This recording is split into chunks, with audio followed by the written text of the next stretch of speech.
জয় গুরু। বন্দে পুরুষোত্তমম, বন্দে পুরুষোত্তমম। জয় গুরু। আশা করি আপনারা খুব ভালো আছেন, আর ঠাকুরের দয়ায় আমিও খুব ভালো আছি। অনেকদিন পর আমি ভিডিওতে আসলাম। এখন রাত বাজে 11:30। সারাদিন কর্মক্ষেত্রে কিভাবে সময় চলে যায়, ঠাকুরকে ঠিকঠাকভাবে সময় দিতে পারি না। এই টাইমটাই ঠিক আমি ঠাকুরের জন্য দিতে পারি, আর ঠাকুরের ব্যাপারে বলতে পারি, ঠাকুরকে যত খুশি ডাকতে পারি। আমাকে অফিসের বসও ফোন করবে না, আমার সিএসপির কাস্টমারও ফোন করবে না। এখন আমি একদম স্বাধীন হয়ে ঠাকুরকে ডাকতে পারি। তো যা, ভিডিওটা শুরু করার মেন উদ্দেশ্য হচ্ছে ঠাকুরকে নিয়ে বলা। আজকাল পূজ্যপাদ আচার্যদেব আর অবিন দাদা দুজনেই ডিপি ওয়ার্কের ওপর জোর দিয়েছে। তার কারণ আমরা যতটা পারবো ডিপি ওয়ার্ক করলে মানুষ ঠাকুরের ততটাই কাছে যাবে, ততটাই শরণাপন্ন হবে, ঠাকুরের ব্যাপারে জানতে পারবে। কিন্তু ডিপি ওয়ার্কে একটা প্রবলেম আমরা লক্ষ্য করছি। আমাদের দাদারা মায়েরা যখন ডিপি ওয়ার্কের জন্য কোনো নন গুরু ভাইয়ের বাড়িতে যায় এবং দীক্ষার ব্যাপারে বলে, সেই বাড়িতে যদি 18-19 বছরের ছেলে কিংবা মেয়ে থাকে,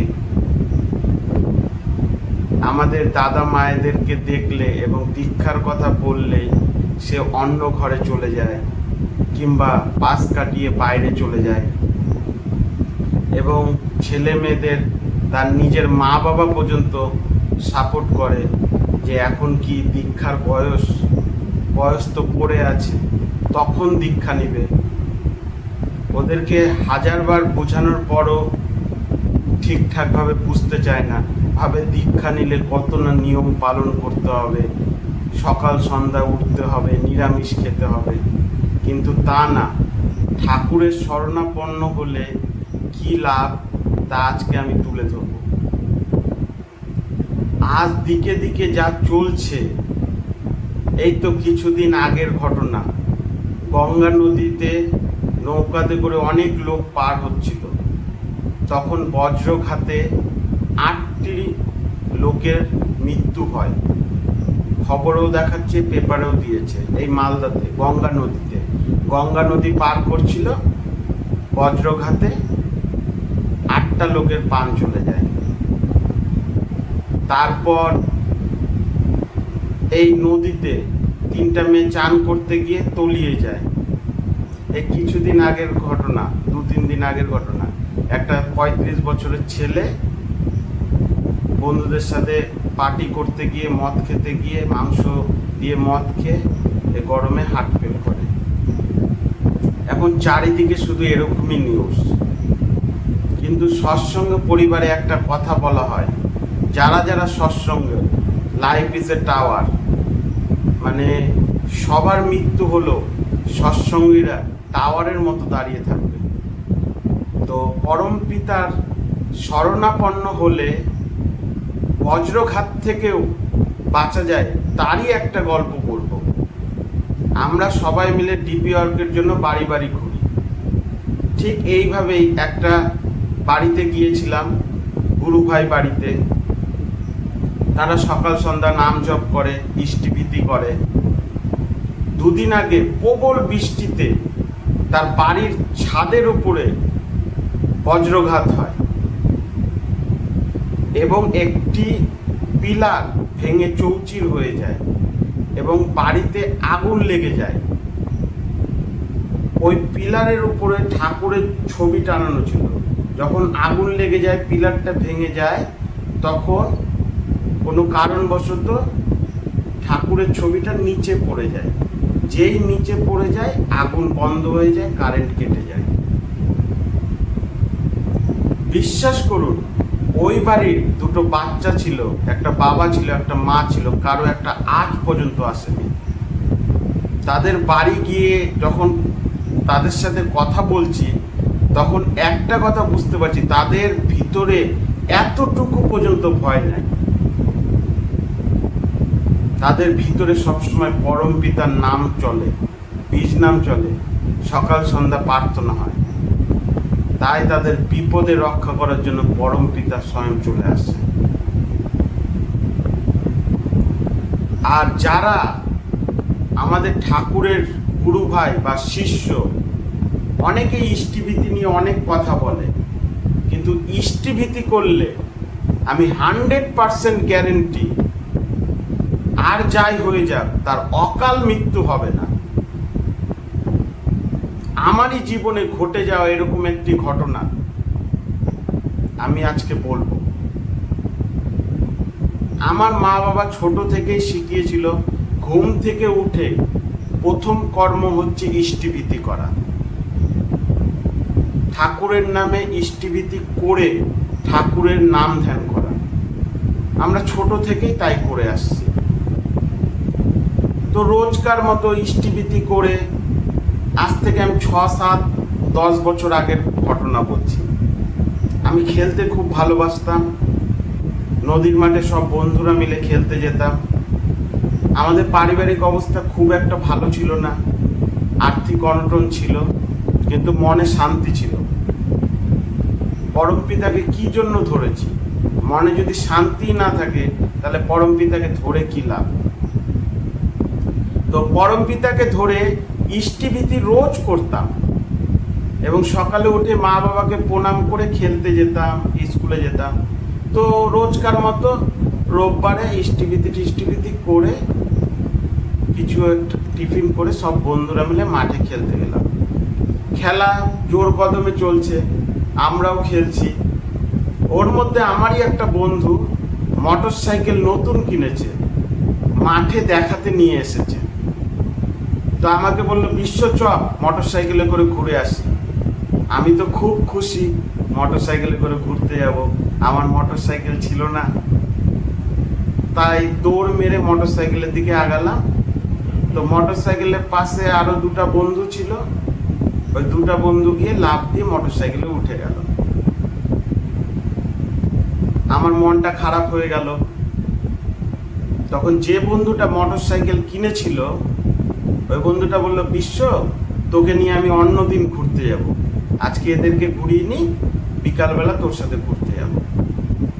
এই বলে মোটর সাইকেল নিয়ে তিনটা বন্ধু জোরে মোটর সাইকেল চালিয়ে চলে গেল। আমার মনটা খারাপ হলো। ভাবলাম আমার মোটর সাইকেল নাই, আমার টাকা পয়সা নাই, তাই জন্য বন্ধুটা হয়তো নিল না। মন খারাপ করলাম, ঠাকুরকে ডাকলাম। কিন্তু ঠাকুরের এখানে কি প্ল্যান, ঠাকুর এখানে তার শিষ্যকে কিভাবে বাঁচাচ্ছে, সেই গল্পটা একটু পরেই জানতে পারবেন। আমরা সবাই মিলে ম্যাচ খেললাম, খেলে ঠেলে বাড়িতে আসলাম, চান ঠান করলাম।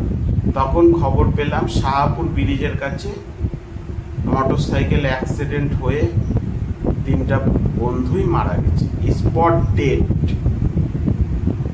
আমরা তো চমকে উঠলাম। আমি শুধু ঠাকুরের দিকে তাকালাম। আজকে ওই মোটর সাইকেলে আমি বসতাম, আমি মোটর সাইকেলে বসানোর জন্য দৌড় মেরে গিয়েছিলাম পর্যন্ত। কি কারণে ঠাকুর আমাকে হটিয়ে দিয়ে ওই দুজনকে বসিয়ে দিল? তখন আমি একটু মন খারাপও করেছিলাম, কিন্তু ওই তো পরম পিতাকে ধরলে প্রথমে পরিস্থিতি তোমার হয়তো খারাপ লাগতে পারে, কিন্তু পরে বুঝতে পারবা ঠাকুর তোমাকে কতটা রক্ষা করে। ওই তিনটা বন্ধুর মধ্যে একটা বন্ধু ছিল অনুকূল ঠাকুরের শিষ্য। 1 মাস হলো আমি তাকে নিয়ে গিয়ে দীক্ষা দিয়েছিলাম। তো আমার মনে একটা সন্দেহ হলো যে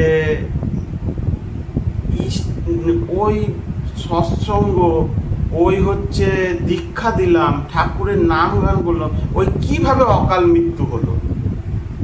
এই বলে আমি হসপিটালে গেলাম, ওর মা বাবা সবাই কাঁদাকাটি করছে,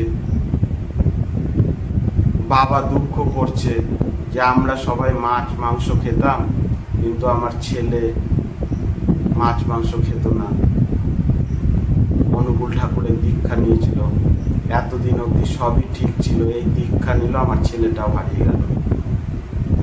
ওই টাইমে তো আমি কিছু বললাম না, বলাটা উচিত না, যেহেতু এত বড় শোক।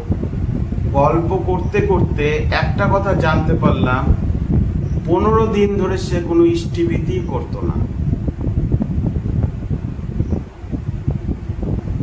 ইষ্টিভীতির জন্য বাবার কাছে পয়সা চেলে বাবা পয়সা দিত না, বলতে বলতে 2-3 দিন এরকম চেয়েছে, পয়সা দিত না, ইষ্টিভীতি করতো না, এরকম করতে করতে ইষ্টিভীতি একদম ছেড়ে দিয়েছিল। তখন আমার মনের মধ্যে ক্লিয়ার হলো, ইষ্টিভীতি করলে ছেলেটা হয়তো বেঁচে যেত।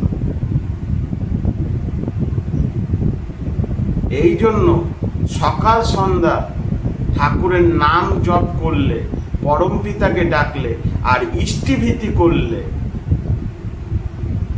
পরম পিতাই তোমাকে রক্ষা করবে। এই গল্পের পর ঠাকুরের উপর আমার বিশ্বাস আরো বেড়ে গেল, ঠাকুরকে স্মরণ আমার আরো বেড়ে গেল। আজ আমি ঠাকুরের আশীর্বাদে খুব ভালো আছি। একটা জিনিস লক্ষ্য করবা, তোমার যদি খুব প্রবলেম চলে, খুব, সেই প্রবলেমের কথা তুমি হয়তো কাউকে বলতে পারছো না, তুমি মনে মনে বীজ নাম করো আর ওই প্রবলেমটার কথা ভাবো, ঠাকুরকে ডাকো, বীজ নাম করো, আর প্রবলেমটা হয়তো তুমি মনে না করলেও তোমার মাথার মধ্যে চলে আসবে, কিন্তু তুমি বীজ নাম করো। ওই বীজ নামের শক্তি দিয়ে ওই প্রবলেমটা আস্তে আস্তে দূর হতে থাকবে। তুমি হয়তো আধা ঘন্টা নাম করো, 1 ঘন্টা নাম করো, 2 ঘন্টা নাম করো, প্রবলেমটা অটোমেটিক সলভ হয়ে যাবে। তুমি ভাবতেও পারবে না কিভাবে সলভ হয়ে গেছে প্রবলেমটা। এই জন্য ঠাকুর সবসময় বলতো, জীবন্ত আদর্শকে ধরো। জীবন্ত আদর্শকে ধরলে তোমার চলন বলন যদি ত্রুটি থাকে, জীবন্ত আদর্শ তোমাকে বলে সেই ত্রুটি দূর করে দেবে। যত পারো ডিপি ওয়ার্ক করো, যত পারো ঠাকুরের নাম কীর্তন করো, দুনিয়াদারি দেখতে হবে না। আজ ঘরে ঘরে ছেলেমেয়েরা নেশাগ্রস্ত হয়ে যাচ্ছে, আর যে বাড়িতে নেশাগ্রস্ত হয়ে যায়, আমরা ছোটবেলা থেকে জানি মানুষ মারা গেলে স্বর্গে যায়, নাহলে নরকে যায়, কিন্তু যার বাড়িতে নেশাখোর ছেলে আছে কিংবা নেশাগ্রস্ত বাবা আছে, তারা বুঝতে পারে নরক কি জিনিস। আর যদি পরম পিতাকে ধরা যায়, শ্রী ঠাকুরের শিষ্য নেওয়া যায়, সকালবেলা ইষ্টিভীতি করে মা বাবাকে প্রণাম করা যায়, তোমার রাহু কেতু গ্রহদোষ এমনিই কেটে যাবে। আর ঠাকুরের বীজ নামে যে কি শক্তি, সেটা ভাষায় প্রকাশ করা যাবে না। যারা বীজ নাম করে তারাই জানে এর গুণগত মহিমা কি।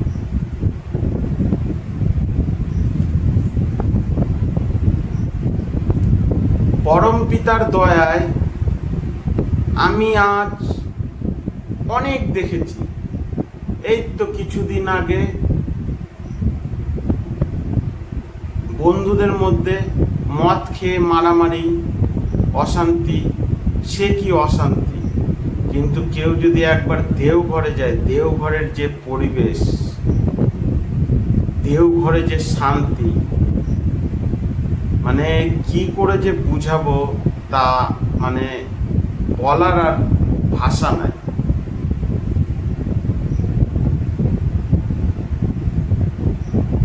ঠাকুরের কথা বলতে গেলে আমি একটাই কথা বলতে পারি, তুমি শুধু ঠাকুরকে ডেকে যাও, তুমি শুধু পরম পিতাকে ডেকে যাও, তোমার রক্ষা পরম পিতা করবে। তুমি কিভাবে চলবে পরম পিতা তোমার ঠিক করে দেবে। আমি আজকাল দেখি সবাই মালিকের কাছে হাত পাতে, লোকের কাছে হাত পাতে, বন্ধুদের কাছে হাত পাতে, সবার কাছে হাত পাতে, কিন্তু ঠাকুরের কাছে কেউ হাত পাতে না।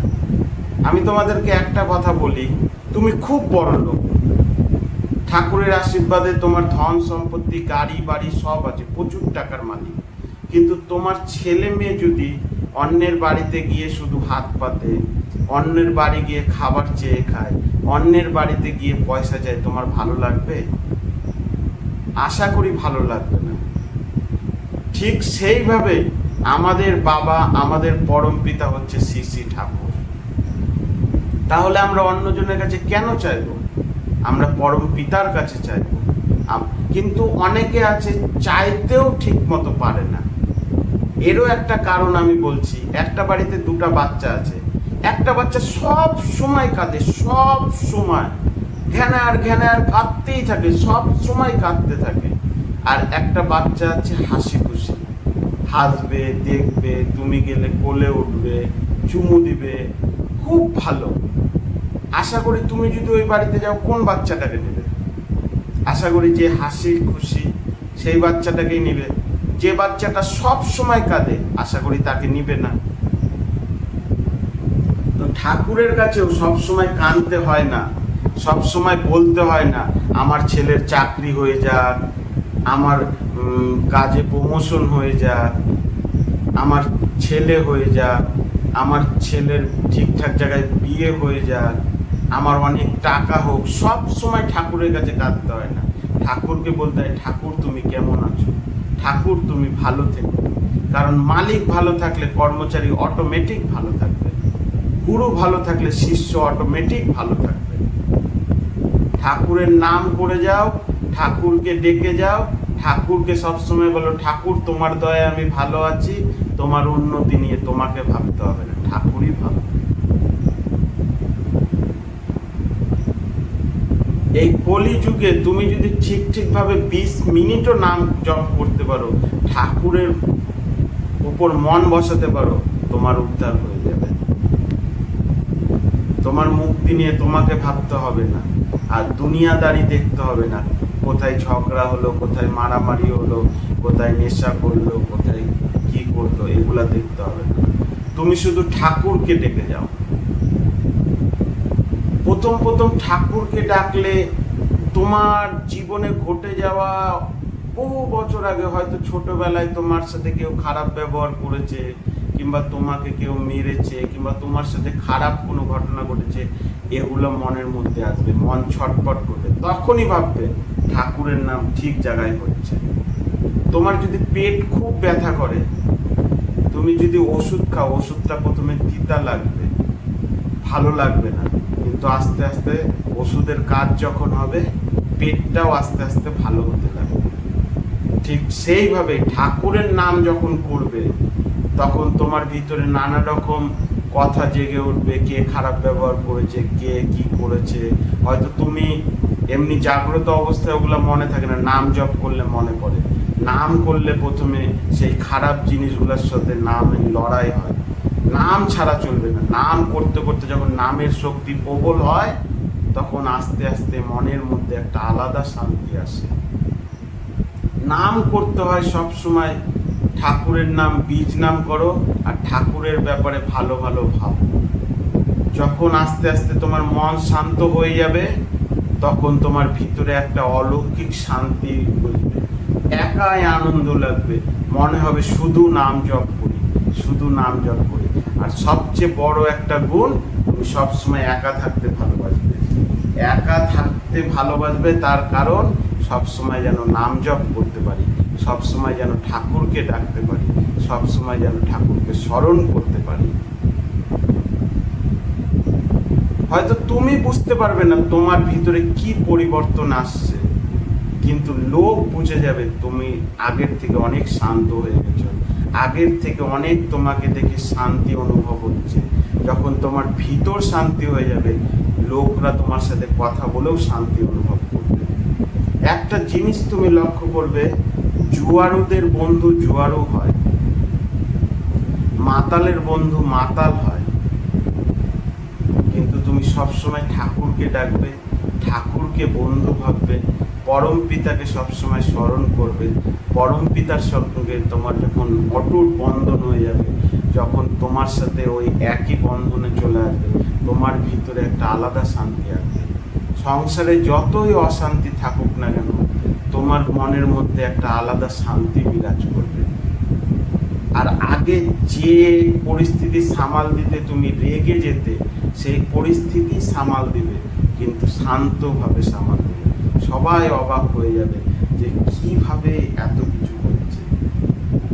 ঠাকুরের নাম জপ করলে, বললাম তো, তুমি লেবারই খেটে নেবে, কিন্তু আধা ঘন্টা তোমাকে চোখ বন্ধ করে নাম জপ করতে বলি, তোমার মন ছটফট করতে থাকবে, বিভিন্ন রকমের কথা মনে আসবে। কিন্তু ভালো লাগুক আর না লাগুক, নাম জপ ছাড়বে না। তোমাকে সাফল্যর একটা মন্ত্র আমি আজকে বলে দিচ্ছি। সব সময় নাম জপ করো, সব সময়, সব সময় নাম জপের অভ্যাস করো।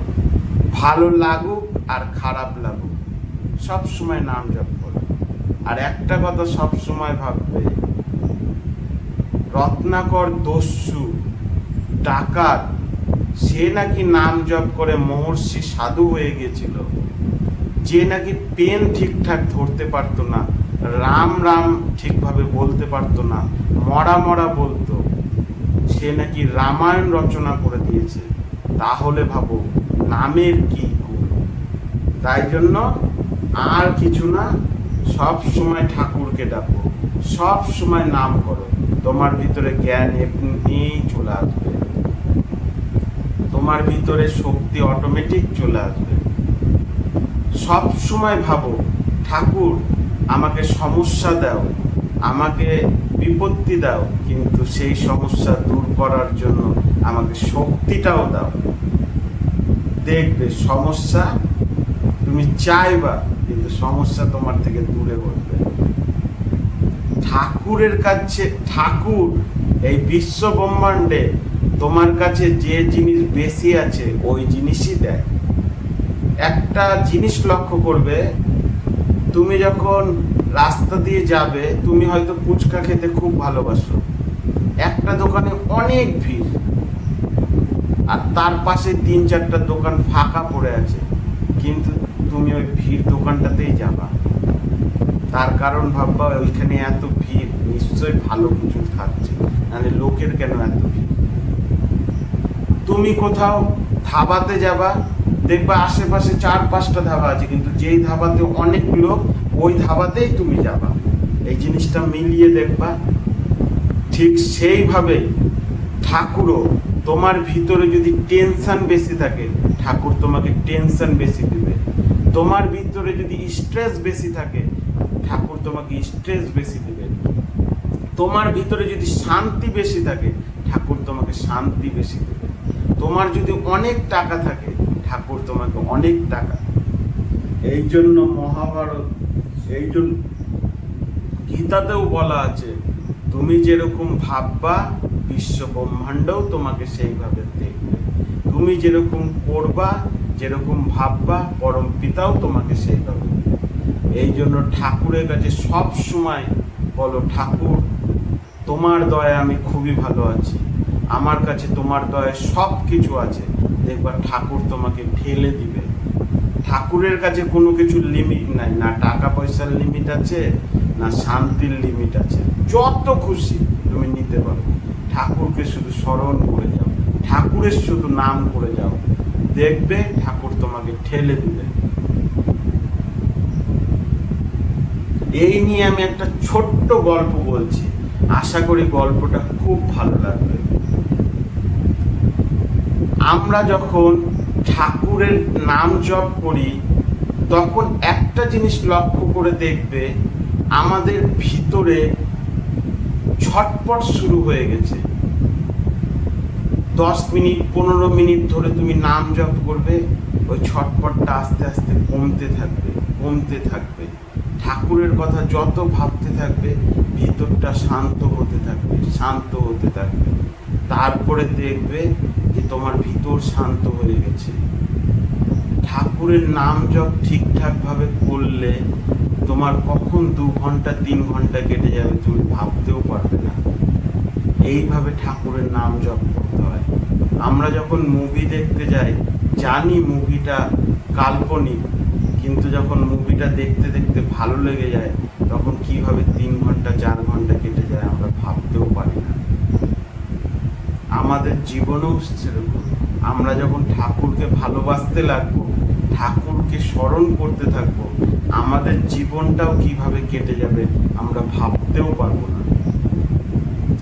শুধু চোখ বন্ধ করে ঠাকুরের নাম করে যাও, চোখ বন্ধ করে পরম পিতাকে ডেকে যাও, চোখ বন্ধ করে আচার্যদেব যা বলছে তা ফলো করে যাও, চোখ বন্ধ করে তোমার যা প্রবলেম আছে ঠাকুরের কাছে শেয়ার করো। তোমার গতি নিয়ে তোমাকে ভাবতে হবে না, ঠাকুরই ভাববে। আজকে পুলওয়ামার যে দুর্ঘটনাটা ঘটলো, বোম ব্লাস্ট হলো, তাতে বিএসএফরা যখন লাইন লাইন করে যাচ্ছিল, একটা গাড়িতে আমাদেরই ভক্ত 5 নম্বর গাড়িতে ওঠার কথা আছে, উঠে দেখে তার সিটে আরেকজন বসে আছে। তখন সে কিছু না বলে ঠাকুরকে ডেকে সব অবস্থাতেই রাজি থেকে তার পিছনে 2টা গাড়ি পর গিয়ে বসে। আর বোম ব্লাস্ট হয় ওই গাড়িটাতে, ওই সিটে যে থাকে বাড়ির লোক জানে, ওই গাড়ির যে সিটে সে বসে ওই গাড়িটাই বোম ব্লাস্ট হয়েছে, মারা গেছে। কিন্তু ঠাকুর তোমাকে কিভাবে রক্ষা করবে তোমার কল্পনার বাইরে। কি যে শক্তি সেটা একমাত্র ঠাকুরকে অনুভব করা যায়। বাতাসকে যেরকম আমরা দেখতে পারি না, অনুভব করি, ঈশ্বরকেও তেমনি অনুভব করতে হয়। তাহলে তোমার ভালো, তোমাকে আর ভাবতে হবে না, ঠাকুরই তোমার ভালো ভাববে।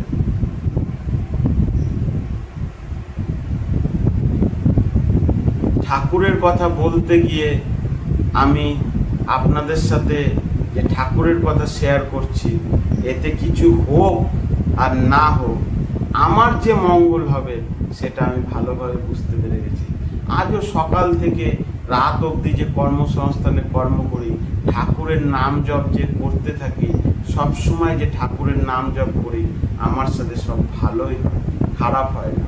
আর ঠাকুরের নাম করলে তোমার যে ভালো হবেই হবে, তাই এই গল্পটা থেকে বোঝা যায়। একটা রাজার কাছে এক কর্মচারী থাকতো, রাজার সাথে সব সময় থাকতো, সে ঠাকুরকে সব সময় ডাকতো আর বলতো পরম পিতা যা করে ভালোর জন্যই করে। এই বলে সে রাজ্যের রাজার সাথে থাকলো।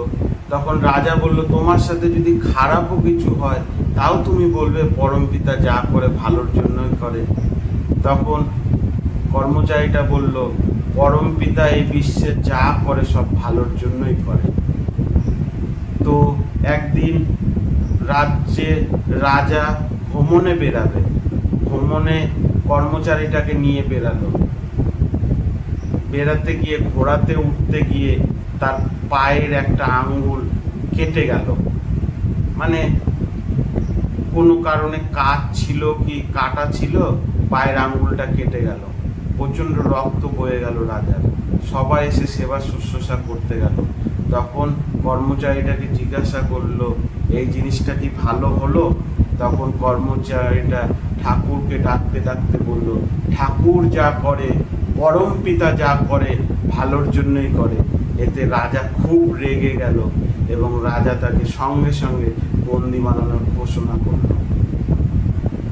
তখন সেনাপতিরা আরো সৈনিকরা সেই কর্মচারীটাকে নিয়ে গিয়ে জেল বন্দি করে দিল এবং সে ভ্রমণে বের হলো সৈনিকদেরকে নিয়ে। সে ভ্রমণে বের হতে গিয়ে নিজের ঘোড়াটা জোরে চালাতে চালাতে সৈনিকদের থেকে অনেকটা দূর গভীর জঙ্গলে ঢুকে গেল। সেখানকার বন মানুষরা সেদিন কালী পূজা দিচ্ছিল এবং মানুষ বলি দেওয়ার জন্য বন করেছিল। তখন সেই রাজাটাকে ধরে নিল এবং ধরে তাকে ভালো করে চান ঠান করিয়ে বলি দিবে। ঠিক সেই সময় বন মানুষদের একজন বলল, এই মানুষের তো পায়ের আঙ্গুল কাটা, একে তো বলি দেওয়া যাবে না। খুঁত থাকলে মানুষকে বলি দেওয়া যায় না, এই জিনিসটা জানতো এবং রাজাকে সে ছেড়ে দিল। রাজা ভয়ে কাঁপতে কাঁপতে রাজসভায় আসলো। এসে সঙ্গে সঙ্গে কর্মচারীটার কাছে গেল এবং কর্মচারীটাকে খুলে দিয়ে তার পায়ে পড়ে গেল। বলছে, পরম পিতা যা করে ভালোর জন্যই করে। আজ যদি আমার পায়ের আঙ্গুল না কাটতো তাহলে হয়তো আজকে আমাকে বলি দিয়ে দিত। কিছুক্ষণের জন্য আমি খুব রেগে গেছিলাম, কিন্তু পরম পিতা যা করে ভালোর জন্যই করে, এই বলে কর্মচারীটার পায়ে পড়ে গেল। তখন রাজা বলল, ঠিক আছে, আমার তো পায়ের আঙ্গুল কাটলো, পরম পিতা তো আমার ভালো চেলো বলে আমার বলি হলো না, যেহেতু আঙ্গুল কাটলো, কিন্তু তোমাকে যে আমি জেলবন্দি করে দিলাম, এতে পরম পিতা তোমার সাথে কি ভালো করলো? তখন কর্মচারীটা বলল, এতেও আমার খুব ভালো করেছে, তার কারণ আপনি যদি না রাখতেন, আপনি যদি জেলবন্দি আমাকে না করতেন, কারণ সব সময় আমি আপনার সাথে থাকি, আপনার ঘোড়াতে তো আমি থাকতাম, আজকে আপনার পায়ে যখন খুদ দেখে আপনাকে বলি দিল না, তারপরে তো আমাকে বলি দিত, আজ যদি জেলবন্দি আমাকে না করতাম তাহলে আজ আমার বলি হয়ে যেত। তাই জন্য পরম পিতা যা করে ভালোর জন্যই করে, তাই জন্য আমরা সব সময় ঠাকুরকে ডাকবো, ঠাকুরের বীজ নাম করব। মৃত্যু নিয়ে, অকাল মৃত্যু নিয়ে, তোমার ভবিষ্যৎ নিয়ে তোমাকে আর ভয় করতে হবে না, ঠাকুরকে ডেকে যাও, ঠাকুর তোমাকে রক্ষা করবে। আর একটা কথা মনে রাখবা, তোমাকে সবাই যদি যায় দাঁড় করাতে, আর ঠাকুর যদি যায় তোমাকে বসিয়ে দিবে, পৃথিবীর কোনো শক্তি নাই তোমাকে যে দাঁড় করিয়ে দিবে। আর গোটা পৃথিবী যদি তোমার সাথে লেগে যায়, আর ঠাকুর যদি বলে তোমাকে আমি দাঁড় করাবো, তাহলে তুমি গোটা বিশ্ব তোমার সাথে লেগে গেলে পারবে না। তাই জন্য পরম পিতাকে সবসময় স্মরণ করো, ঠাকুরকে ডাকো, তোমার কেউ কিছু করতে পারবে না, তোমার উন্নতি কেউ আটকাতে পারবে না। ভোরবেলা 4টার সময় উঠে ঠাকুরের ইষ্টিবৃতি করো, তারপর নাম জপ করো, সকালের প্রার্থনা করো, থানকুনি পাতা খাও, তিফালি খাও, ঠাকুরকে সারাদিন করো, কর্মস্থানে যাও, ঠাকুরের নাম জপ করো, ব্যাস এইটুকুই। কলিযুগে তোমাকে আর কেউ আটকাতে পারবে না। এই বলে আমার ছোট্ট আলোচনা শেষ করলাম। আপনারা ভালো থাকবেন, আর ঠাকুরের কথা কিরকম লেগেছে আমাকে একটু জানাবেন, তাহলে আমি আবার আসবো, আবার বলবো। জয় গুরু, জয় পরম পিতার জয়।